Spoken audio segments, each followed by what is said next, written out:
안녕하세요. 저는 20년 넘게 곰탕집을 꾸려오고 있는 40대 여성입니다. 살다 보면 인생이 꼭 뚝배기에 담긴 국물 같다는 생각이 듭니다. 팔팔 끓을 때는 그 속이 얼마나 뜨거운지, 무엇이 들어있는지 잘 보이지 않다가 불이 꺼지고 차게 식어야 비로소 기름기가 걷히고 진짜 바닥이 드러나니까요. 저에게는 가족이라는 뚝배기가 그랬습니다. 오늘은 세상 부러울 것 없이 뽀얗고 진국인 줄만 알았던 제 인생에 어느 날 갑자기 들이닥친 차가운 배신에 대한 이야기를 털어놓으려 합니다. 남편과 저는 참 담백하게 만났습니다. 23, 꽃다운 나이였지만 집안 형편 때문에 대학 대신 일찍 생활전선에 뛰어들어야 했죠. 지인의 주선으로 만난 남편은 세련된 맛이라곤 하나도 없는 곰 같은 사람이었습니다. 첫 만남에 기시 낡은 점퍼를 입고 나왔는데 그에게서 은은하게 배어나오는 고기 냄새가 왠지 싫지 않았습니다. 기름 냄새가 좀 나죠? 가게 일 돕다가 급하게 나오느라 미안합니다. 투박한 손으로 뒷머리를 긁적이며 건넨 그 한마디가 화려한 언변보다 더 진솔하게 다가왔습니다. 그 우직한 눈빛 하나 믿고 저는 계절이 2번 바뀌기도 전에 덜컥 곰탕집의 맏며느리가 되었습니다. 그리고 곧바로 식당 일을 돕게 됐죠. 가게에 나간 첫날 어머님은 이렇게 말씀하셨어요. 벌써부터 손에 물 묻힐 거 없다. 카운터에 앉아 있어라. 하지만 저는 고무장갑을 끼고 주방으로 들어갔습니다. 어머님, 저희 이 집 국물 맛이 어떻게 나오는지 제대로 배우고 싶어요. 허드렛 일이라 생각 안 해요. 다 기술이라고 생각해요. 제 진심 어린 말에 시어머니는 저를 가만히 보시더니 말없이 앞치마 끈을 단단히 매주셨습니다. 그때부터 저의 수업이 시작되었어요. 어머님과 아버님은 우직한 분들이셨어요. 특히 아버님은 맛 앞에서는 절대 타협하지 않으셨죠. 손님 혀는 귀신이다. 재료가 거짓말하면 혀가 먼저 알아. 새벽 4시, 모두가 잠든 시간에 가장 먼저 가계불을 켜는 건 아버님이셨습니다. 핏물을 빼고 천물을 버리고 다시 뼈를 고아내는 그 지루하고 고단한 과정을 아버님은 묵묵히 해내셨어요. 가스비 아깝다고 불을 줄이거나 국물을 뽀얗게 만들려고 첨가물을 넣는 일은 상상조차 못했습니다. 저는 그 정직함에 반했어요.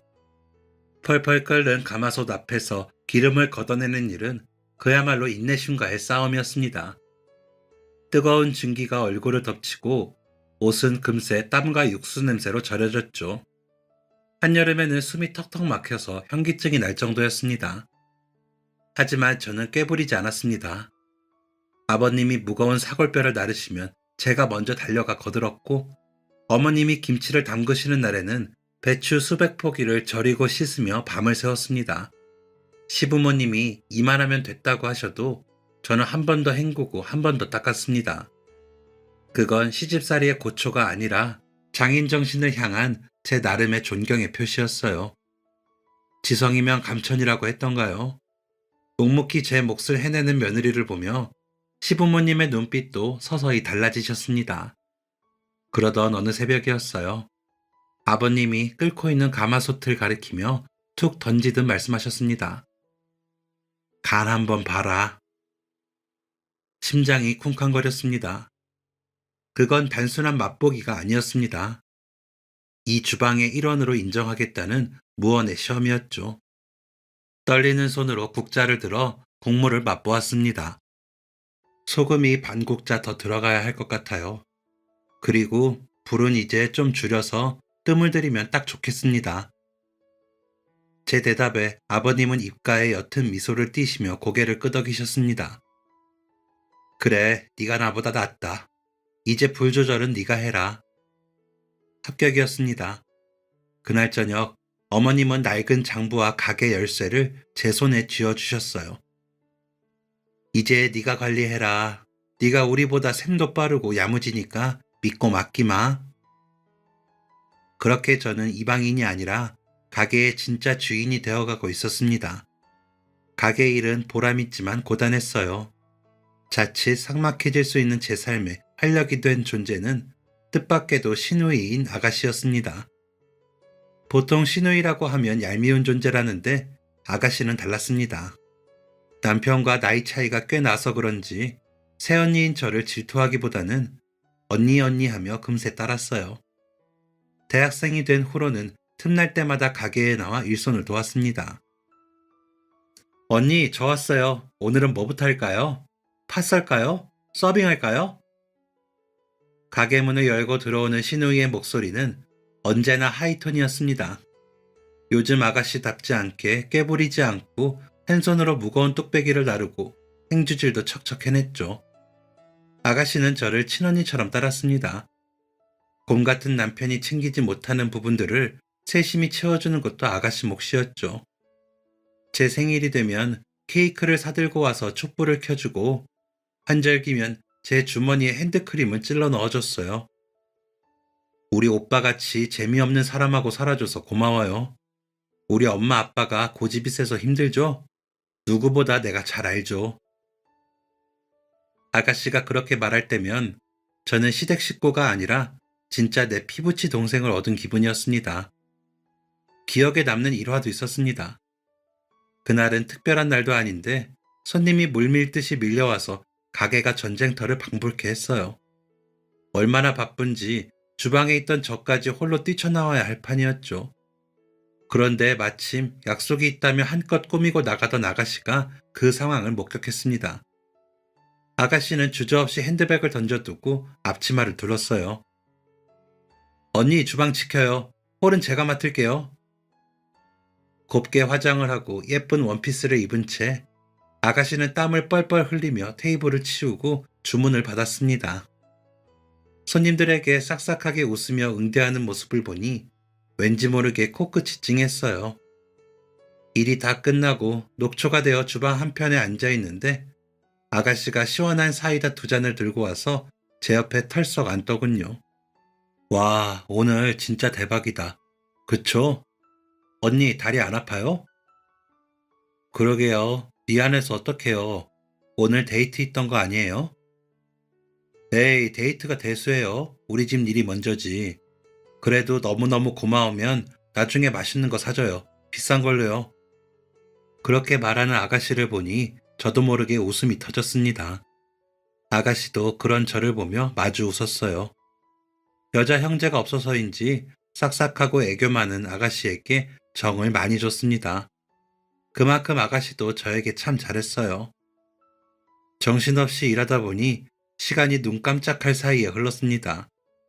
마냥 어리게만 보던 아가씨도 그 사이 평생의 반려자를 만나 결혼을 앞두게 됐죠. 시부모님은 이제 현역에서 물러나 쉬고 싶다는 뜻을 내비치셨습니다. 자연스럽게 가게 운영권 승계에 대한 이야기가 나왔습니다. 이제 가게는 너희들에게 맡기마. 맏며느리인 네가 고생이 많았으니 본점을 맡아 운영해보거라. 아버님의 말씀은 당연한 수순 같았습니다. 10수년을 주방에서 이리 뛰고 저리 뛴 저에게 본점은 제 청춘이나 다름없었으니까요. 아가씨네는 분점을 내기로 했습니다. 하지만 걱정이 앞섰어요. 저나 남편은 가게 운영에 대해 모르는 게 없었지만 아가씨네 부부는 하나부터 10까지 다 배워야 했으니까요. 며칠 밤을 고심하던 저는 결국 남편에게 이런 제안을 했습니다. 여보, 아가씨네가 본점을 맡는 게 어떨까? 뭐? 그게 무슨 소리야? 제 말에 남편은 깜짝 놀랐어요. 저는 고민한 바를 털어놓았습니다. 아가씨네는 이제 갓 시작하는 신혼부부잖아. 장사 한번 해본 적 없는데 맨 땅에 헤딩하려면 얼마나 힘들겠어? 본점은 이미 자리를 잡았으니까 아가씨네가 맡아도 큰 무리가 없을 거야. 우리야 기술도 있고 경험도 있으니까 분점 내도 잘 꾸려갈 수 있을 테고. 그래도 괜찮겠어? 남편이 제 눈치를 살피며 조심스레 물었습니다. 저는 웃으며 답했어요. 괜찮으니까 이런 제안을 하지. 나도 며칠 동안 고민하고 내린 결론이야. 심해부는 그 좋다는 대기업도 그만두고 장사에 뛰어든다는데 용기가 대단하잖아. 이렇게라도 두 사람을 응원해주고 싶어서 그래. 남편은 한참이나 말을 잇지 못하다가 저를 와락 끌어안았습니다. 당신 진짜 대단하다. 어떻게 그런 생각을 다 해? 고마워. 진짜 고마워. 다음 날 저희의 결정을 들은 시부모님 역시 크게 놀라셨어요. 이 가게 반절은 애미 네가 만들었다. 네가 만든 게 당연하지. 제가 만들다뇨. 아버님, 어머님이 기틀을 다 닦아 놓으셨죠. 저희도 오래 고민하고 말씀드리는 거예요. 분점에서는 이것저것 새로 시도도 해보고 그러려고요. 두 분 부담 갖지 마시라고 일부러 웃으며 말씀드렸습니다만 어머님은 결국 눈물을 훔치셨습니다. 내가 전생에 얼마나 큰 덕을 쌓았길래 너 같은 며느리를 얻었는지 모르겠구나. 그렇게 본점은 아가씨 부부에게 넘기고 저와 남편은 분점을 준비했습니다. 아무것도 없는 상태에서 새로 시작하려니 생각보다 할 일이 많았어요. 무엇보다 마음에 드는 가게 자리가 좀처럼 나타나지 않았습니다. 본점과 어느 정도 거리가 있으면서 유동인구가 많고 비슷한 메뉴를 파는 식당이 없는 곳을 찾아 며칠을 헤맸습니다. 그러다 겨우 괜찮은 곳을 발견했어요. 그런데 보증금이 생각보다 비쌌습니다. 어쩌지 1억 정도가 모자라네. 일단 집이라도 내놓자. 가게는 목이 절반인데 그렇게 좋은 자리 찾기가 쉽지 않잖아. 그렇게 남편과 저는 살던 집을 급히 부동산에 내놓았습니다. 하지만 그 무렵 부동산 경기가 얼어붙어서 가격을 낮춰도 도무지 팔리지 않았어요. 행여 다른 사람이 그 자리를 채갈까봐 불안해하며 돈을 구하기 위해 동분서주했습니다. 그때 구세주처럼 등장한 건 다름 아닌 아가씨였어요. 결혼을 앞둔 아가씨가 불쑥 제 앞으로 통장 하나를 내민 겁니다. 언니, 이거 보증금 내는데 보탰어요. 저는 통장을 열어보고 깜짝 놀랐어요. 부족한 1억이 딱 들어있었기 때문이죠. 아가씨, 이 돈 뭐예요? 저희 신혼집 구하려고 마련한 돈인데 언니네 사정이 급하다고 들어서요. 아니, 아무리 그래도 그렇지. 어떻게 신혼집 마련할 돈을 받아요? 저는 깜짝 놀라서 손사래를 쳤습니다. 남편 역시 적잖이 당황한 눈치였어요. 하지만 아가씨는 물러서지 않았습니다. 저희 아파트 말고 빌라로 가기로 했어요. 둘이 상의하고 결정한 일이에요. 얼른 이 돈으로 가게 계약해요. 옆에 앉아있던 심해부도 고개를 끄덕이며 거들었습니다. 형님께서 양보해 주신 덕분에 저희가 본점을 맡게 되었는데 이 정도는 아무것도 아니죠. 형님 아니었으면 저희는 시작도 못했을 겁니다. 그 말을 듣는데 가슴 깊은 곳에서 뜨거운 것이 울컥 치솟았습니다. 단순히 돈 때문이 아니었어요. 제가 베푼 마음을 잊지 않고 자신의 안락함을 포기하면서 기꺼이 손을 내밀어준 아가씨의 예쁜 마음이 너무 고마웠습니다. 저는 떨리는 손으로 통장을 받아들고 아가씨의 손을 꼭 잡았어요. 고마워요, 아가씨. 내가 이 돈 딱 1년 안에 이자까지 쳐서 갚을게요. 천천히 갚아도 돼요. 아니에요. 이 돈이 어떤 돈인데. 정말 고마워요, 아가씨. 그렇게 서로의 손을 맞잡는데 이게 정말 가족이구나 싶었어요. 서로를 위하는 이 마음만 있으면 그 어떤 시련도 이겨낼 수 있을 것 같았습니다. 우리는 아가씨에게 빌린 돈으로 낯선 동네의 신축 상가 1층에 둥지를 틀었습니다. 20년 넘게 손때 묻은 본점에 온기는 온데간데 없고 차가운 시멘트 냄새와 텅 빈 홀만이 우리 부부를 맞이했죠. 본점의 단골들은 우리가 어디로 갔는지 몰랐습니다. 남편은 가게 앞에 약도라도 붙여놓고 오자고 했지만 저는 고개를 저었어요. 이제 본점은 아가씨네 가게인데 우리가 거기에 기대면 어떡해. 우리 힘으로 이 동네에서 다시 자리를 잡아야지. 맘만 있으면 새로운 단골이 또 생길 거야. 그래, 당신 말이 맞네. 그렇게 둘이 호기롭게 시작했지만 현실의 벽은 높았습니다. 초반 한 달은 하루에 10그릇 팔기도 버거웠어요. 젊은 직장인이 많은 상권이라 그런지 점심시간에도 썰렁했습니다. 남편과 저는 밤마다 머리를 맞대고 고심했어요. 20년 동안 고수해온 본점의 전통 방식은 유지하되 이 동네 사람들의 입맛을 사로잡을 색다른 무언가가 필요했습니다. 우리는 뼈를 고아내는 방식부터 다시 점검했습니다. 기존의 맑고 담백한 서울식 곰탕은 유지하되 해장이 필요한 직장인들을 위해 얼큰한 맛을 개발하기로 했죠. 우거지를 넣어볼까? 된장을 살짝 풀어서 구수하면서도 칼칼하게 말이야. 괜찮을 것 같은데? 한번 해보자.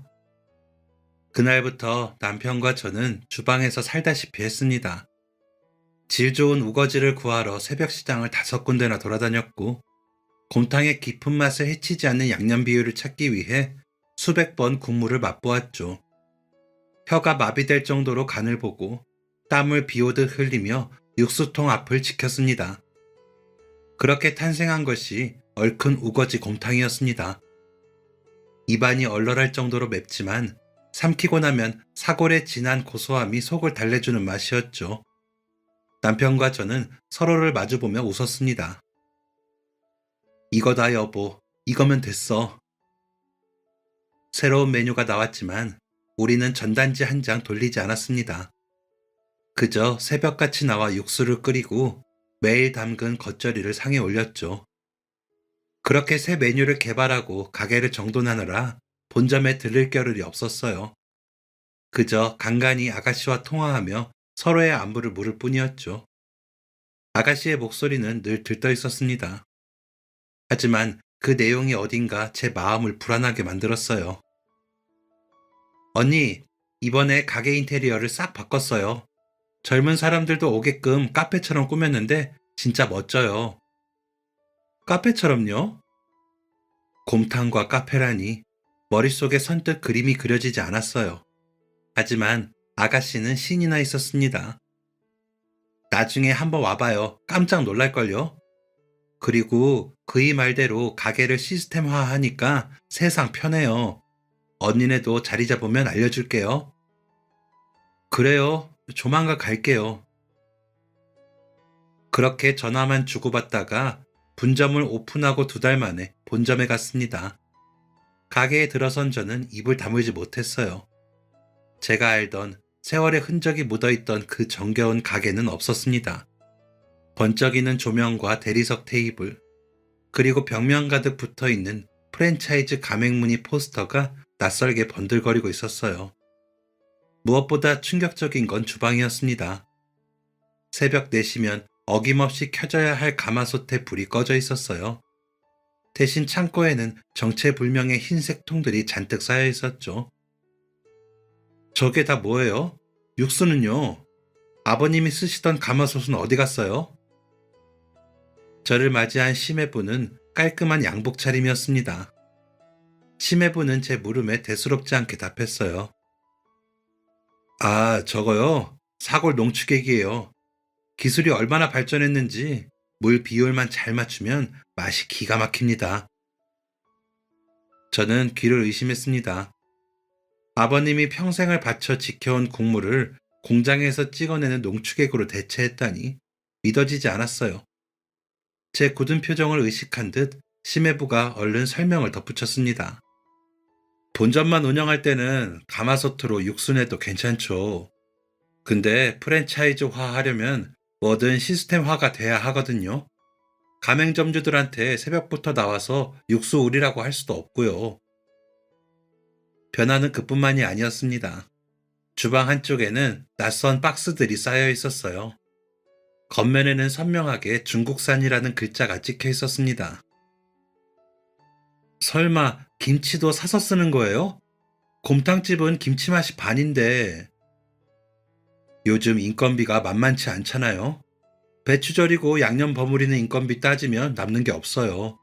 요즘 중국산도 맛 괜찮아요. 기가 막혀서 말이 나오지 않았습니다. 화려하게 치장된 가게 안에서 시부모님이 평생을 바쳐 닦아놓은 진심이 싸구려 농축액 취급을 받는 것 같아서 가슴이 미어지는 듯 했어요. 저는 떨리는 손을 진정시키며 아가씨의 팔을 잡고 조용한 구석자리로 이끌었습니다. 아가씨, 잠깐 나 좀 봐요. 우리끼리 얘기 좀 해. 제 심각한 표정에 아가씨는 쭈뼛거리며 맞은편에 앉았습니다. 저는 아가씨의 두 손을 꼭 잡고 눈을 맞췄습니다. 아가씨네 사업하는 거 반대하는 거 아니에요. 시대가 변했으니 프랜차이즈도 좋고 인테리어 바꾸는 것도 좋죠. 그런데 맛은 건드리면 안 돼요. 아버님이 평생을 어떻게 지켜온 국물인데 농축액을 쓰다뇨. 중국산 김치도 그렇고 이건 손님들에 대한 예의가 아니에요. 그렇게 진심을 담아 호소하면 알아들을 거라고 믿었습니다. 하지만 아가씨의 반응은 제 예상과 달랐어요. 아가씨는 곤란한 표정을 짓더니 이내 제 손을 슬그머니 놓으며 이렇게 말하더군요. 언니 말 무슨 말인지 알아요. 그런데 그이 말도 일리가 있어요. 그 사람 명문대 경영학과 나와서 대기업 기획팀에 있던 사람이에요. 주먹구구식으로 장사하던 우리랑은 보는 눈이 다르다고요. 경영이랑 음식 장사는 달라요. 손님 입맛이 얼마나 매서운데요. 당장은 속일 수 있어도 나중엔 다 떠나게 돼 있어요. 에이, 언니. 요즘 사람들은 가성비랑 분위기 따진대요. 그이가 다 데이터 분석해서 내린 결정이에요. 그리고 그이 선배 중에 프랜차이즈로 성공한 사람도 많아요. 그런 사람들한테 멘토링도 따로 받고 있고요. 우리가 알아서 할 테니까 딱 1년만 믿고 지켜봐줘요. 엄마 아빠한테도 그렇게 말해놨어요. 아가씨의 눈빛에는 남편에 대한 맹목적인 신뢰가 가득했습니다. 전문가라는 타이틀과 화려한 인맥을 내세우는 심해부의 논리에 이미 깊이 설득당한 상태였죠. 더 이상 제 말이 들어갈 틈이 없어 보였습니다. 가게로 돌아온 저는 남편에게 본점에서 본 것들을 이야기했습니다. 남편의 표정도 순식간에 어두워졌어요. 농축액을 쓴다고? 그래, 김치도 완제품을 사서 내놓더라. 당신이 말 좀 해봐. 내 말은 먹히질 않아. 제 말에 남편은 깊은 한숨을 내쉬며 창밖을 응시했습니다. 한참을 침묵하던 남편이 겨우 입을 열었어요. 수진이 쟤 이제 다 큰 어른이야. 매제가 저 집 가장이고 내가 나서서 이래라 저래라 하면 매제를 무시한다고 생각할 수 있어. 그래도 이건 아니잖아. 아버님 아시면 쓰러지셔. 일단은 지켜보자. 제가 저렇게 남편 믿고 의지하는데 내가 찬물을 끼얹을 순 없잖아. 남편은 곰처럼 우직했지만 그만큼 가족 관계에 있어서는 신중하고 조심스러운 사람이었습니다. 갓 결혼한 여동생 부부의 길을 꺾고 싶지 않은 오빠의 마음을 저 역시 이해 못하는 바는 아니었어요. 게다가 아버님 어머님도 가만히 계시는데 제가 나서기도 뭐했습니다. 두 분은 시골에 내려가신 후로는 가게 일에 대해 묻지도 따지지도 않으셨어요. 가끔 서울에 올라오셔도 가게에는 일절 가지 않으셨습니다. 자식들에 대한 두 분 나름의 배려였죠. 저 역시 제 코가 석자라 본점에 더는 신경을 쓰지 못했습니다. 대신 더욱 독하게 가게 일에 매달렸어요. 본점이 변했으니 아버님의 진짜 맛을 지키는 곳은 이제 우리 가게뿐이라는 사명감이 생겼기 때문이죠. 다행히 시간이 흐르면서 조금씩 변화가 감지되었습니다. 손님이 늘기 시작하더니 점심시간에는 가게 밖으로 길게 줄을 서는 날이 이어졌죠. 무엇보다 낯이 익은 얼굴들이 하나둘 보이기 시작했습니다. 본점 근처에 사시던 30년 단골 할아버지가 지팡이를 짚고 우리 가게 문을 열고 들어오신 날은 지금도 잊을 수가 없습니다. 아이고, 여기 숨어 있었구만. 내 그럴 줄 알았어. 할아버지는 자리에 앉자마자 국물부터 한 숟가락 뜨시더니 눈을 지그시 감으셨습니다. 그래, 이 맛이야. 이게 곰탕이지. 저기 본점은 이제 맹탕이야. 국물에서 비린내가 나고 김치는 물러 터져서 씹히지도 않아. 주인들은 코빼기도 안 보이고 알바생들은 핸드폰만 보고 있고 내 다시는 거기 안 간다. 그 말을 듣는데 저도 모르게 눈물이 핑 돌았습니다. 소문은 생각보다 빨랐어요. 며느리가 하는 분점이 진짜다. 본점은 이제 껍데기만 남았다는 평이 지역 커뮤니티를 통해 퍼져나갔습니다. 주말이면 멀리서 차를 타고 오는 손님들까지 생겼죠. 반면 아가씨네 상황은 좋지 않았습니다. 들리는 소문에 의하면 심해부가 야심차게 추진하던 프랜차이즈 사업이 지지부진하다고 했어요. 가맹점 모집을 위해 거액을 들여 광고했지만 정작 본점의 맛이 변했다는 악평이 쏟아지면서 문의가 뚝 끊긴 것이죠. 게다가 무리하게 확장한 인테리어 비용과 광고비 때문에 자금 사정이 급격히 나빠지고 있다는 이야기도 들려왔습니다. 그러던 어느 날, 여느 때처럼 정신없이 뚝배기를 나르고 있는데 가게 앞에 익숙한 차 한 대가 서 있더군요. 바로 아가씨의 차였어요. 아가씨는 화려한 옷과 장신구로 치장한 채 차에서 내리더니 우리 가게 안을 바라봤습니다. 땀을 흘리며 뚝배기를 나르는 저와 카운터에서 손님들에게 깍듯이 인사하는 남편의 모습을요. 유리창 너머로 그런 아가씨와 눈이 마주치자 황급히 선글라스를 고쳐 쓰고는 도망치듯 차에 올라타더군요. 그날 밤 정산을 마치고 텅 빈 가게에 앉아 있는데 남편이 뚝배기 하나를 제 앞에 내려놓았습니다. 팔팔 끓고 있는 우리가 지켜낸 그 국물이었죠. 먹고 해. 당신 아직 저녁 못 먹었잖아. 국물을 한 모금 넘기자 뜨거운 기운이 식도를 타고 내려가 텅 빈 속을 채웠습니다. 속이 채워지니 그제야 낮에 본 아가씨가 생각났어요. 아까 낮에 아가씨가 왔던 것 같은데. 수진이가? 근데 왜 안 들어왔지? 몰라. 급한 일이 있는지 가게 한번 훑어보고 그냥 갔어. 그래? 어차피 조만간 볼 테니까 그때 가서 물어보자. 남편의 말에 달력을 바라보았어요. 어느새 분점이 문을 연 지 1년이 다 되어가고 있었습니다. 수진이에게 빌린 돈 갚을 수 있겠지? 그럼 이자 명목으로 좀 더 챙겨줘야지. 덕분에 여기서 장사할 수 있었으니까. 그래, 그러자.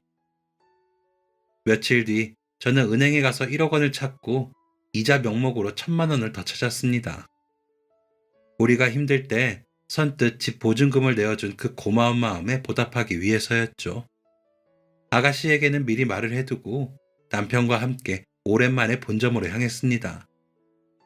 문을 열고 들어선 본점은 몇 달 전보다 더 썰렁했어요. 테이블은 텅 비어있고 홀서빙을 하는 아르바이트생은 구석에 앉아 꾸벅꾸벅 졸고 있었죠. 아가씨와 심해부는 카운터 뒤쪽 사무실이라며 유리벽을 세워 만든 공간에 있었습니다. 두 사람의 분위기가 냉랭해 보여서 짐짓더 밝은 목소리로 인사했어요. 아가씨 잘 있었어요? 약속한 대로 1년 전에 빌린 돈 갚으러 왔어요. 원금 1억에 이자도 좀 챙겼어요. 덕분에 지금 가게 계약할 수 있었어요. 정말 고마워요. 저는 테이블 위에 준비해온 봉투를 내려놓았습니다. 심해부는 봉투를 열어 수표를 확인했어요. 액수를 확인한 그의 눈매가 잠시 흔들리는가 싶더니 이내 차분하게 안경을 고쳐 쓰더군요. 옆에 앉은 아가씨는 우리 눈을 제대로 보지 못하고 애꿎은 찻잔만 만지작거리고 있었습니다. 약속 지켜주셔서 감사합니다. 역시 장사는 형님네가 한 수 위네요. 분점이 그렇게 잘 된다면서요? 축하드립니다. 아니에요. 아버님 어머님 레시피를 묵묵히 지켜간 덕분이죠. 저는 일부러 심해부 들으라고 뼈있는 소리를 했습니다. 그러자 심해부의 표정이 굳었어요. 그러더니 뜻밖의 말을 하더군요. 장사가 잘 되신다니 이제는 말씀드려도 되겠네요. 아무래도 정산을 좀 해야 할 것 같아서요. 정산이라니 이 사람이 이자로 1,000만 원이나 챙겼는데 설마 부족하다는 거야? 남편의 말에 심해부는 난처하다는 듯 헛기침을 하더니 서류 봉투를 하나 내밀었습니다. 거기에는 상표권 등록증과 가맹 계약서 같은 서류들이 들어있었어요. 서운하게 듣지 마십시오. 제가 이번에 본점 프랜차이즈화 작업을 하면서 법적인 정비를 싹 마쳤습니다. 형님이 지금 쓰고 계신 가게 이름, 그리고 육수 레시피, 엄연히 본점의 지적 재산입니다. 변호사 자문을 구해보니 아무리 가족이라 해도 그걸 무상으로 쓰게 하면 다른 가맹점주들과 형평성 문제가 생긴다고 하네요. 법적 배임으로 걸 수도 있고요. 대체 그게 무슨 소리야? 남편이 기가 막히다는 듯 물었습니다. 심해부는 침착한 어조로 말을 이어갔어요.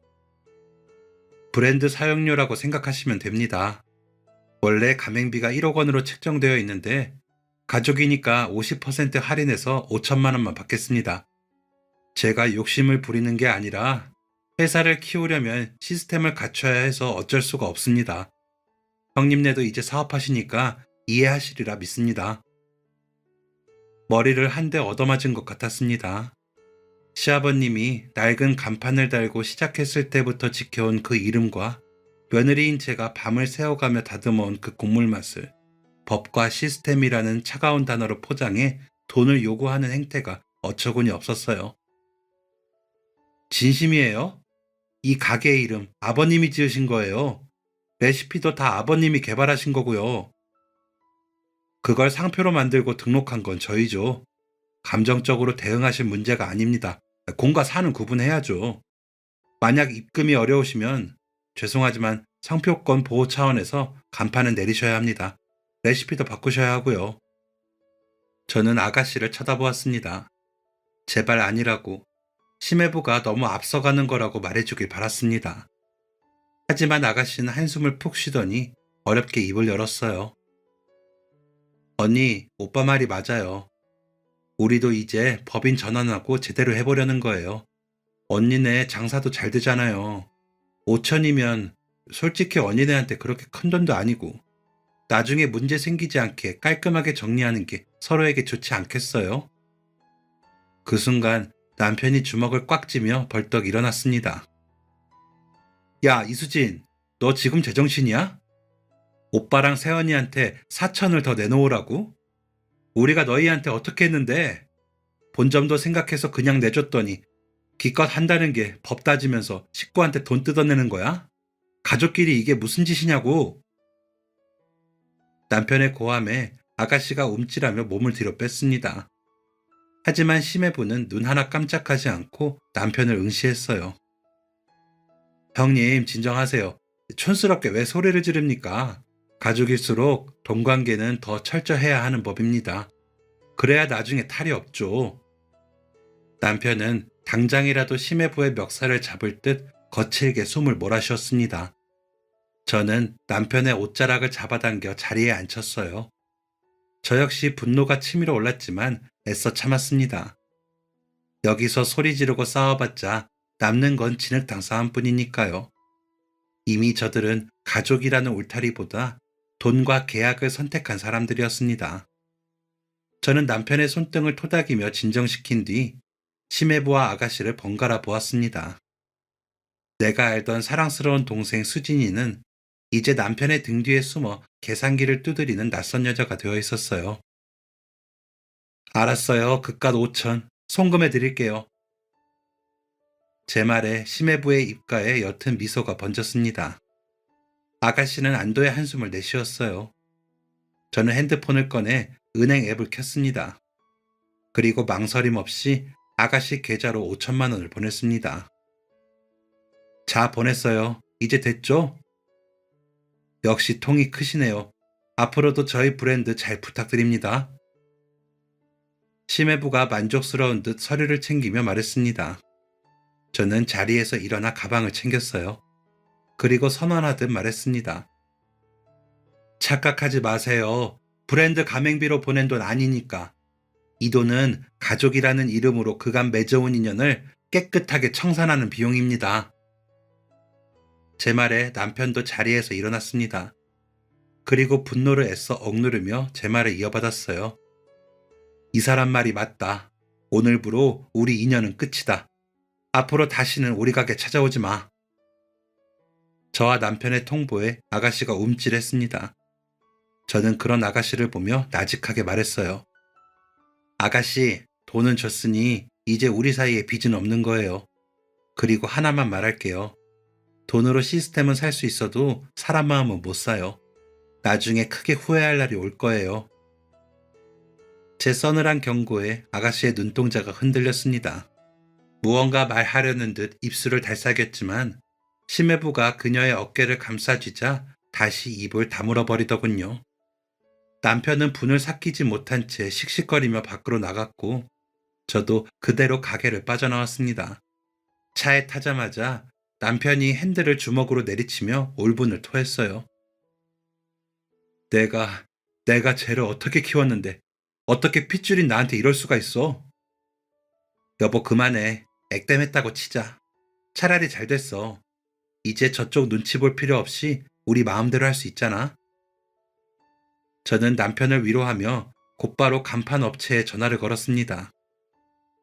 사장님, 지금 바로 와주세요. 간판 바꿔야겠습니다. 1시간 뒤 사다리차가 도착했습니다. 본점에 상호가 적힌 간판이 굉음을 내며 바닥으로 내려왔어요. 텅 빈 간판자리를 올려다보며 저는 깊은 숨을 들이마셨습니다. 섭섭함이 없지는 않았지만 그보다는 홀가분함이 더 컸어요. 새로 들어갈 이름은 정하셨습니까? 간판 사장님의 질문에 저는 남편을 바라보았습니다. 남편이 말없이 고개를 끄덕였어요. 저는 제 이름 석자가 들어간 상호명을 또박또박 말했습니다. 이름 석자가 잘 보이게 크게 만들어주세요. 그렇게 투박한 제 이름 석자를 내걸자 손님들은 이름 바뀐 집이 진짜라며 더욱 몰려들었습니다. 아가씨네 부부에게 뺏기다시피 준 5천만 원이 아깝지 않을 만큼 가게는 문전성시를 이뤘어요. 급기야 방송국에서도 취재 요청이 들어왔습니다. 며느리의 이름으로 지켜낸 전통의 맛이라는 타이틀로 전파를 탄 뒤 주말에는 번호표를 뽑고 대기하는 손님들로 골목이 꽉 찼습니다. 하지만 저는 주방을 비우지 않았어요. 유혹이 없었던 건 아닙니다. 저 역시 사람을 더 쓰고 편하게 카운터나 지키고 싶은 마음이 불쑥불쑥 고개를 들 때가 많았습니다. 하지만 그럴 때마다 본점의 주방을 떠올리며 마음을 다잡았어요. 여보, 불 조절 잘 봐. 손님이 아무리 많아도 국물 맛 변하면 끝장이야. 우리는 더 지독하게 기본을 지켰습니다. 그것만이 저들이 틀렸고 우리가 옳았음을 증명하는 유일한 길이라고 믿었기 때문이죠. 반면 1억 5천이라는 거금을 손에 쥔 아가씨 부부는 거침이 없었어요. 들리는 소문에 의하면 그 돈을 종잣돈 삼아 무리하게 밀키트 공장과 계약을 맺었다고 하더군요. 그러거나 말거나 저와 남편은 가게에만 집중했습니다. 그러던 어느 날 심해부와 아가씨가 저희 가게로 불쑥 찾아왔어요. 맞춤 정장을 입은 심해부는 앞치마를 두른 저와 남편을 묘한 눈빛으로 훑어보더군요. 마치 미개한 노동 현장을 시찰나온 회장님 같은 태도였습니다. 두 분은 아직도 그렇게 땀 흘리며 일하세요? 방송 타고 대박 났다고 들었는데 그래봤자 노동 수익 아닙니까? 그러다 몸 상해요. 할 말 있으면 용건만 하세요. 우리 바빠요. 제 퉁명스러운 대답에 심해부는 품에서 명함 한 장을 꺼내 내밀었습니다. 거기에는 심해부의 이름과 함께 대표이사라는 직함이 금박으로 박혀 있었어요.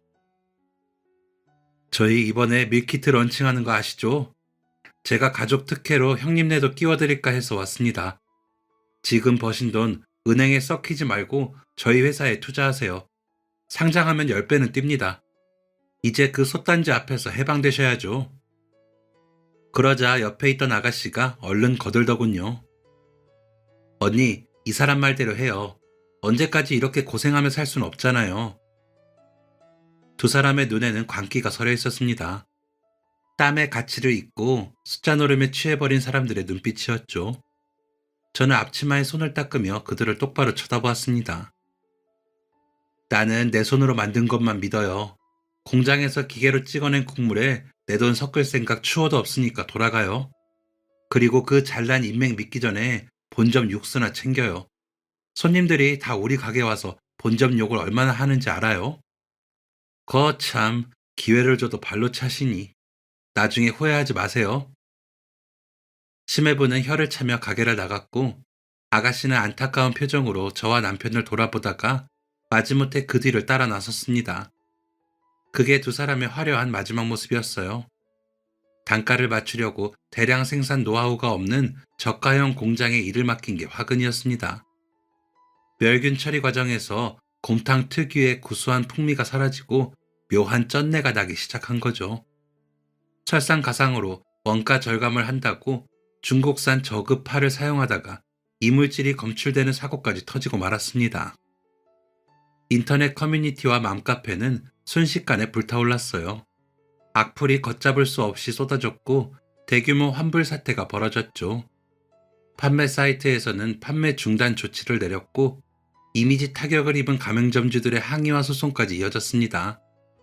본점 앞에는 밀린 공장 대금을 받으러 온 업자들과 환불을 요구하는 사람들이 진을 쳤습니다. 결국 시부모님이 평생을 바쳐 일궈낸 본점 앞에 임시 휴업이라는 종이가 붙고 말았습니다. 충격적인 소식은 시부모님의 귀에도 들어갔어요. 어느 날 저녁, 마감을 앞둔 우리 가게 문이 조심스럽게 열렸습니다. 고개를 들어보니 시부모님이 서 계셨습니다. 평소에 당당하던 모습은 온데간데 없고 죄인처럼 어깨가 축 처진 두 분의 모습에 저는 가슴이 철렁 내려앉았습니다.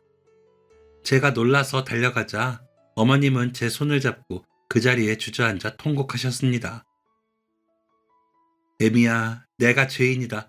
내가 자식을 잘못 키워서 그 귀한 가게를, 네 청춘이 다 들어간 그 가게를. 어머님이 어린 나이처럼 엉엉 우시는 모습을 보자 저 역시 목이 메어 아무 말도 할 수 없었습니다. 그저 앙상해진 어머님의 등을 쓸어내릴 뿐이었죠. 아버님은 말없이 고개를 숙인 채 떨리는 손으로 소주 한 잔을 들이키셨습니다. 아버님이 평생을 바쳐온 본점 솥에 불이 꺼지고 가게 문 앞에 임시 휴업이 붙은 꼴을 보셨으니 그 심정이 오죽했을까요? 내가 잘못 생각했다. 네가 양보해도 끝까지 말리고 그 가게를 너에게 물려줬어야 했는데. 아버님의 잠긴 목소리에 제 가슴도 미어졌습니다. 본점은 이미 회생 불가능한 상태였어요. 빚쟁이들이 진을 치고 있었고 집기들은 압류딱지가 붙어 경매로 넘어갈 처지였죠. 그 무렵부터였을 겁니다.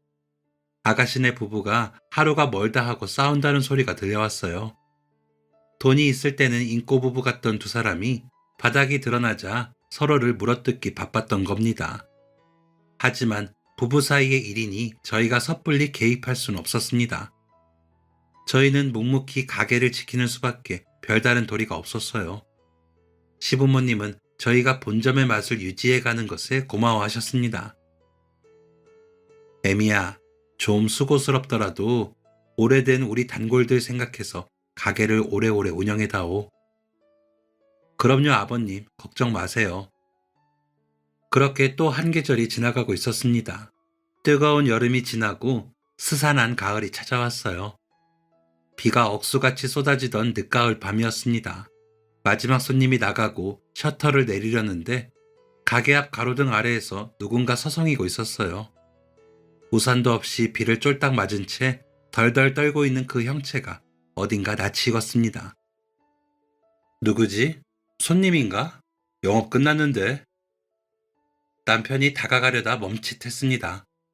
저 역시 숨을 멈췄어요. 초라한 행색의 아가씨가 그곳에 서 있었습니다. 눈이 마주치자 아가씨는 도망치려는 듯 몸을 돌렸어요. 하지만 다리에 힘이 풀렸는지 이내 휘청거렸습니다. 아가씨! 저도 모르게 다가가 아가씨를 일으켜 세웠습니다. 비에 젖은 채 떨고 있는 시누이를 보니 저도 모르게 가슴 한구석이 옥신거렸어요. 남편도 얼른 뛰어나와 아가씨를 부축했습니다. 가게로 들어온 아가씨는 고개를 들지 못했어요. 저는 수건을 건네고 말없이 주방으로 들어가서 뚝배기를 하나 꺼냈습니다. 거기에 팔팔 끓는 육수를 담고 밥을 말고 고기를 수북하게 얹었어요. 그리고 아가씨 앞에 내려놨습니다. 아가씨가 움찔하며 고개를 들었어요. 먹어요. 먹고 얘기해요. 김이 모락모락 나는 국밥을 보자 아가씨의 눈동자가 흔들거렸습니다. 숟가락을 쥔 손이 심하게 떨렸어요. 국물 한 숟가락을 입에 넣은 순간 아가씨는 참았던 눈물을 쏟아냈어요. 밥을 먹는 건지 울음을 삼키는 건지 모를 정도로 아가씨는 뚝배기에 얼굴을 묻고 오열했습니다. 그 모습이 어찌나 처량한지 옆에 있던 남편도 슬그머니 고개를 돌려 눈가를 훔치더군요. 한참을 울던 아가씨가 퉁퉁 부은 눈으로 간신히 입을 열었습니다. 언니, 오빠, 미안해요. 내가 잘못했어요. 내가 미쳤었나 봐요. 외제는 그 자식은 어디 가고 너 혼자 이러고 있어? 헤어졌어. 빚쟁이들 들이닥치니까 각자 살 길 찾자며 갈라서자고 하더라. 우려했던 일이 현실이 되었습니다. 가족에게 브랜드 사용료를 요구하던 심해부는 정작 위기가 닥쳐오자 가장 가까운 가족부터 버린 겁니다. 아빠 가게 내가 다 말아먹었어. 엄마 아빠가 어떻게 키운 가게인데, 언니가 어떻게 지킨 국물인데, 내가 그 사람 말만 믿고 겉멋만 들어서는. 아가씨는 눈물을 훔치며 말을 이어갔어요. 언니 말이 맞았어요. 이름이 중요한 게 아니었는데, 맛이 본질이었는데 나는 껍데기만 화려하게 꾸미면 되는 줄 알았어요. 벌 받은 거죠. 천벌 받은 거예요. 뼈저린 후회였습니다. 지난날의 도끼는 사라지고 모든 것을 잃은 자의 공허함과 죄책감만이 가득했어요. 남편은 긴 한숨을 내쉬더니 아가씨의 어깨에 툭 손을 올렸습니다. 그래, 이제라도 알았으면 됐다. 밥 먹어, 다 식겠다. 투박하지만 따뜻한 용서였습니다. 저 역시 마음속 응어리가 스르르 풀리는 것을 느꼈습니다. 아무리 미워도 결국엔 다시 품을 수밖에 없는 것이 가족이라는 뚝배기인 모양입니다. 그날 밤 아가씨는 돌아가지 않았어요. 들어보니 갈 곳도 없었습니다. 신혼집은 이미 경매로 넘어갔다고 해요. 이혼한 후에는 친구 집을 전전하다가 지금은 값싼 모텔에서 지낸다고 했습니다. 저와 남편은 아가씨를 우리 집으로 데리고 왔어요. 다음 날 여느 때처럼 이른 아침부터 가게에 나와 육수를 준비하고 있는데 아가씨가 쭈뼛거리며 가게로 들어왔습니다. 그러더니 뜻밖의 말을 했어요. 언니, 부탁 하나만 해도 돼요? 부탁이라뇨? 저 여기서 일하면 안 될까요? 예상치 못한 말에 제가 멍하니 쳐다보자 아가씨가 간절한 눈빛으로 말을 이었습니다. 설거지라도 좋아요. 파다듬는 것도 좋고. 청소도 좋아요. 밑바닥부터 다시 배울게요. 언니가 예전에 그랬잖아요. 허드렛 일이 아니라 기술이라고. 나 진짜 곰탕 끓이는 법 제대로 배우고 싶어요. 우리 부모님 가게 이름에 먹칠한 거 내 손으로 다시 닦아내고 싶어요. 한 번만 기회를 주면 안 될까요? 진심이었습니다. 오래전 제가 시어머니 앞에서 고무장갑을 끼며 했던 다짐이었어요. 저는 잠시 침묵하다가 구석에 있던 분홍색 고무장갑을 아가씨에게 건넸어요. 여기 일 힘들어요. 가족이라고 봐주는 거 없어요. 그래도 할 거예요? 아가씨의 얼굴이 환해졌습니다. 네, 할 수 있어요. 정말 고마워요, 언니. 저 진짜 열심히 할게요. 그날부터 저희 주방에 새로운 막내가 들어왔습니다. 아가씨는 산더미처럼 쌓인 뚝배기를 묵묵히 닦아내고 매운 파를 썰며 눈물을 흘리면서도 웃었습니다. 한 번은 시부모님이 가게에 오셨다가 땀을 뻘뻘 흘리며 서빙하는 아가씨의 모습을 보고는 눈시울을 붉히셨어요. 애미야, 고맙다. 못난 시누이 내칠 수도 있었을 텐데 네가 사람 만들었구나. 아니에요, 어머님. 아가씨가 일을 얼마나 야무지게 잘하는데요. 제 칭찬에 주방 쪽에 있던 아가씨가 쑥스러운 듯 배시시 웃었습니다. 땀방울이 맺힌 건강하고 정직한 미소였어요. 사람들은 흔히 화려한 간판이나 그럴싸한 포장에 눈길을 뺏기곤 합니다. 하지만 제가 20년 넘게 솥단지 앞을 지키며 깨달은 것 하나입니다. 결국 사람의 마음을 움직이는 건 화려한 껍데기가 아니라 그 안에 담긴 진심과 정성이라는 걸요. 제 시누이가 먼 길을 돌아 이제야 깨달은 것처럼 말이죠. 요즘 주방에서 땀 흘리며 일하는 시누이의 뒷모습을 보면 짠하면서도 대견합니다. 화려한 거치레를 벗어던지고 투박한 앞치마를 두른 지금의 모습이 예전에 그 어떤 명품을 걸쳤을 때보다 훨씬 더 빛나 보인다고 말해주고 싶습니다. 이 사연을 듣는 분들 모두 겉보다는 속이 알찬 진국 같은 하루 보내시길 바랍니다. 지금까지 부족한 제 이야기 들어주셔서 감사합니다. 건강하세요. 지금까지 사연 들어주셔서 감사합니다. 사연이 재밌으셨다면 구독과 좋아요를 눌러주세요. 감사합니다. 안녕히 계세요.